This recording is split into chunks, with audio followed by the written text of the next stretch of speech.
Okay guys, to Pampanga area kan man kami ngayon, no?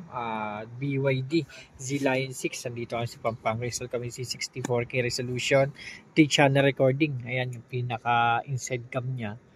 Tapos sa 3, ito yung mismong camera. Front, back, inside all recording with hardware kit, ano? Ang ginawa natin sa kanya para nagre-record kahit patay makina at dito tayo nakikisaksak dito sa mga to, no? Para mas malinis. Sa DYD kasi may maksaksakan ganyan, USB, pero hindi na tayo kumukonekta dyan. Ang hindi natin ina-accommodate yung maksaksakan na yan, yung mga nabanggit ko nga. Rekta na tayo sa fuse para kahit patay makina, nagre-record siya kahit maghapon magdamag. Subok na sabok po namin yan si Z60 Pro HDR 4K resolution. Ayan, tapos yun nga, hardwire with 24/7 parking surveillance. Ang pinaka-fuse box niya nandun sa loob. Yan, sa mga gusto magpa-install yan, PM nyo ako sa mga klaseng ganitong klaseng dashcam. DD5 Z60 Pro 3K, ano siya, 4K resolution, 3 channel, ano.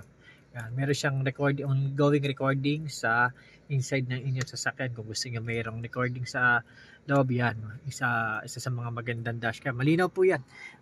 Yan po, sa gustong magpag-install, PM niyo ako, RBP Dashcam. Ako po ay relocated sa barangay ng Camarines City, pero ako po ay nag-home service kung saan lugar dito sa Luzon. Tulad nga dito sa Pampanga area. Free installation of service. Kahagabi, nasa bandang Maragondon kami.